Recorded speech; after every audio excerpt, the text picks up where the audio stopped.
Nos encontramos hoy en La República con la escritora Julia Navarro. Bienvenida a nuestro país. ¿Cómo le Muchísimas fue en su gracias. visita en Colombia en estos días? La verdad es que yo estaba muy ilusionada porque es mi primera visita a Colombia y es el descubrimiento de un país y de una ciudad tan, tan especial como es Bogotá. Julia, venir con un libro que tiene más de 200.000 ventas ya, eso es algo exótico, algo fuera de lo normal en estas épocas donde ya casi nadie compra libros, la gente está buscando los contenidos de una manera distinta.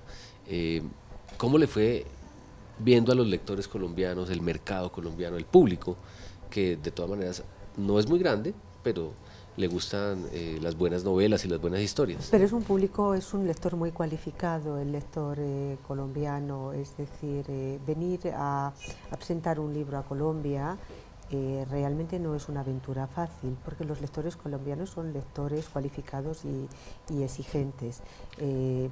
No es un público fácil, no es un lector fácil, por eso ese reto es aún todavía mucho más importante para mí, el intentar colarme en las casas de los lectores colombianos y que mis libros estén en sus librerías.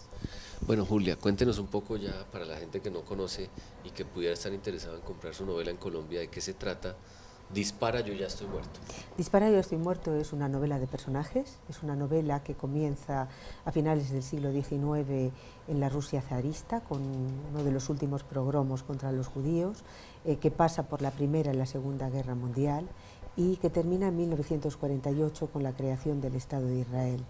Es un escenario histórico sobre el que yo subo a mis personajes, pero lo importante no es el escenario, aunque a mí siempre me preocupa mucho que el escenario sea lo más correcto posible para contextualizar, que no haya anacronismos y lo importante es lo que les pasa a los personajes. En este caso es la historia de dos familias, una familia judía, una familia palestina, que los mismos acontecimientos los van viviendo de forma diferente y tienen un efecto diferente en los personajes de ambas familias. Es una novela dura, es una novela muy dura, Sí. es lo que me vienen diciendo los lectores, que es una novela muy dura, una novela que no deja indiferente. Está usted parándose en una etapa del tiempo que es previo a la cocción de la Segunda Guerra Mundial. Y todo lo que pasa después con la ONU y el Estado de Israel, de alguna manera usted se traslada casi 100 años antes a eso, pero los conflictos ya existían por la raza y por la religión, Bueno, no, o realmente, no se mete vamos con a ese ver, tema. el conflicto en Oriente Medio es consecuencia de la Primera Guerra Mundial, no de la Segunda. Hay mucha gente que piensa, bueno, a raíz de la Segunda Guerra Mundial y del Holocausto es cuando realmente empieza el problema de la creación del Estado de Israel. No, no es cierto.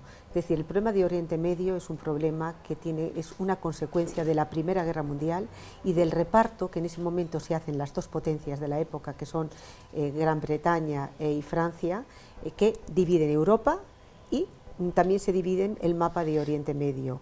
Eso que trae consigo el fin del Imperio Otomano, la caída del Imperio Otomano, y que de repente hay una provincia del Imperio Otomano, una provincia perdida, una provincia pobre, que es Palestina, que queda A la deriva. ahí en medio, en Sí. tierra de nadie, y se queda bajo mandato británico. Pero realmente los problemas de Oriente Medio hoy no los podemos entender si no nos retrotraemos a la Primera Guerra Mundial, al fin de la Primera Guerra Mundial. Y la novela, por eso digo, se para en ese momento No, la o novela antes, antes de eso. la novela se para en 1948, Ah, es decir, después de la Segunda Guerra después de la Segunda Mundial, Guerra. y se para justo cuando se crea el Estado de Israel.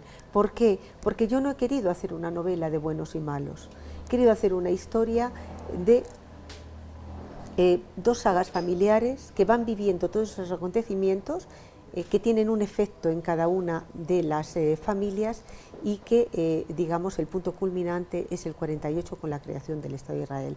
Entonces son dos historias que van transcurriendo en paralelo y dos historias en las que esos acontecimientos mundiales tienen un efecto radicalmente distinto en unos y en otros. Mire que sigue pasando, porque hace pocos días sucedió lo de Kiev en Ucrania, que es el mismo escenario, que esos conflictos raciales, religiosos, de división geográfica, no se han terminado de completar en Europa. Esos conflictos van a seguir hasta que algunas cosas terminen de pasar, porque lo vemos todos los días en las noticias, cada vez es un Estado nuevo, el que Claro. entra en una serie de choques entre su población y sus gobernantes, y más cuando está metido el tema de estar o no en la Unión Europea, de estar o no con unos vecinos que no quiero, que no son como yo, que piensan distinto, que se gastan el dinero distinto. Bueno, ya pasó con Grecia, ya pasó claro, con otros países, el ¿no? problema de Ucrania, a la que usted pregunta o lo refiere, es decir, el problema de Ucrania es que Ucrania está dividido en dos. Son dos Hay Ucranias, una parte sí. absolutamente europea y una parte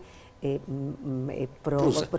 Rusa, sí. Y eso es así, es decir, a veces se dibujan unas fronteras que no se corresponde con la realidad de la gente. Y eso termina, eso pasó en Yugoslavia, es decir, eso termina aflorando y termina siendo un foco de problemas, aunque en el caso de Ucrania, sobre todo lo que hay es una guerra de intereses económicos y comerciales entre la Unión Europea y Estados Unidos por una parte y Rusia por otro, no nos engañemos. Nosotros tenemos un problema similar en el vecindario con Venezuela. Y obviamente nos gusta que gente que no vive cerca del vecindario como usted nos cuente un poco cómo se ve desde allá todo lo que pasa en Venezuela, que también tiene una protesta social, económica, hay corrupción, hay divisiones, hay intereses, y ya se está saliendo de proporciones por lo que hemos visto en este comienzo del año 2014. Desde afuera, ¿cómo ven al sucesor de Hugo Chávez, a Maduro? ¿Qué visión le da a un europeo a eso? Bueno, yo creo que se asiste con un poco de asombro, ¿no?, a todo lo que está sucediendo en Venezuela, y también con preocupación por ese choque civil que se está produciendo, esa división por lo menos vista desde tan lejos, entre dos partes de Venezuela, la prochavista y la antichavista. Entonces, yo creo con la preocupación de que si van a ser capaces los dirigentes de ese país y también los dirigentes de la oposición de evitar el choque civil, que es lo peor que puede suceder en un país. Yo también creo que hay algo que siempre habría que hacer una reflexión de fondo, y es por qué fenómenos como los de Chávez suceden. Y yo creo que las burguesías a veces no han sido absolutamente egoístas y han vivido al margen de los problemas de la gente real. Entonces, cuando llega alguien que con enorme demagogia promete el paraíso, quien no tiene nada, es muy fácil que se enganche en ese discurso. Por supuesto. Entonces, también hay que ver, sentarse a pensar en los antecedentes, es decir, por qué tanta gente de repente decide seguir a algo que a los demás nos puede parecer absolutamente disparatado, pero a lo mejor es que hay unas condiciones previas. Es decir, cuando la gente no tiene absolutamente nada y no tiene ninguna esperanza... Y no tiene nada que perder tampoco. No tiene nada que perder, bueno, si agarra el que le promete algo. Por supuesto, Julia, entremos ya en el libro, porque hay algo que seguramente usted ha desarrollado mucho, como habla de dos familias, y seguramente en el libro hay temas humanos y temas filosóficos de lo que es la familia y este tipo de cosas. ¿Tuvo experiencias cercanas de personas de ambas religiones o de ambas formas de vida? Yo he viajado como periodista a lo largo de 30 años por Oriente Próximo.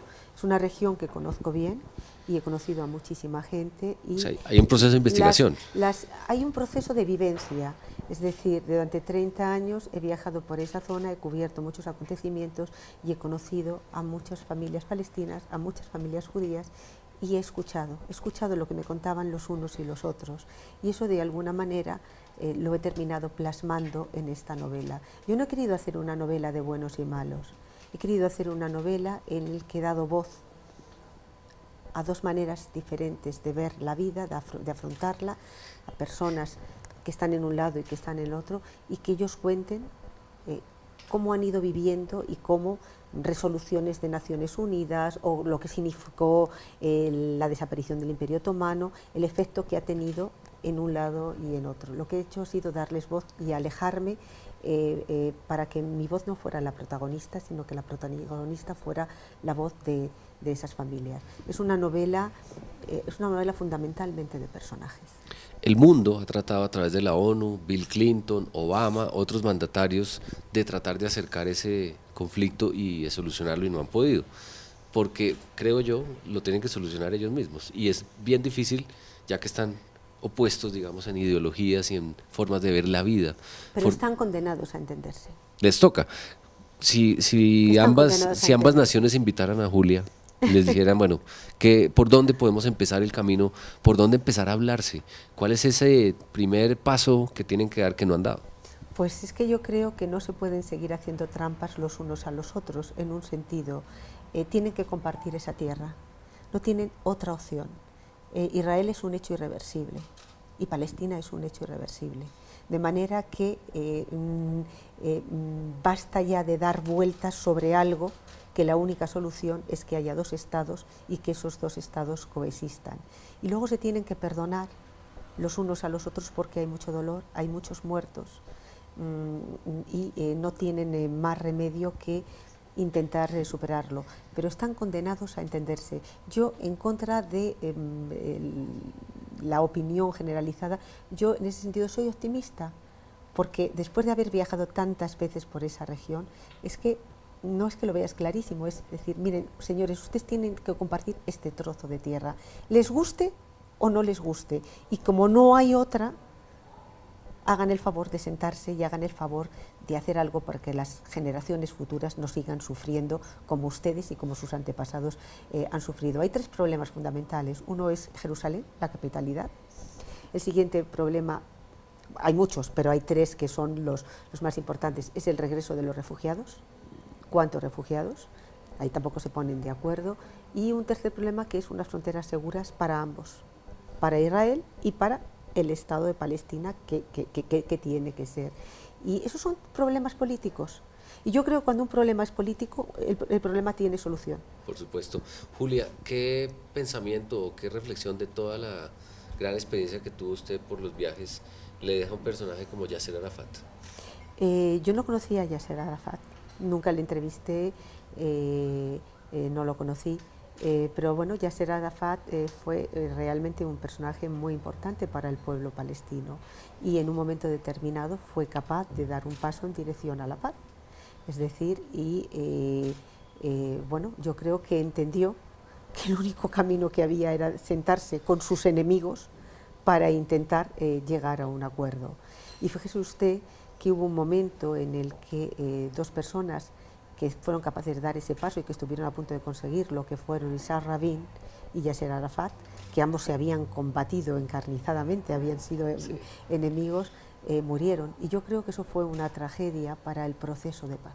Bueno, ahí oyéndola no es muy distinto a lo que nos está pasando en Colombia en este momento, porque también al oír la frase de que nos toca vivir, todos somos colombianos, la gente que está en la guerrilla, los que no, los que están de acuerdo, es más o menos lo mismo y eso tendrá necesariamente que solucionarse. En el tema del libro, toca también, Julia, temas muy íntimos, romances, temas personales de esas familias, historias alrededor de los personajes que ya no tienen nada que ver con el origen geopolítico, sino de las familias. Sí, a mí me interesa contar la historia de las personas. Yo siempre digo que yo no hago libros de novela histórica. La historia para mí es solamente un escenario. Lo que me importa es lo que les pasa a las personas en ese escenario. Y las personas en la vida cotidiana amamos, odiamos, nos compadecemos de alguien, nos irritamos, nos enfadamos. Mis personajes son personajes absolutamente llenos de claroscuros, son personajes poliédricos, son personajes, algunos absolutamente canallas. Son personajes que podemos sentir como si fueran reales, como la vida misma. De manera que está lleno esta novela de lo que es una aventura humana, la aventura de la vida de cualquier ser humano. Julia Navarro, hoy en La República con su libro Dispara, yo ya estoy muerto.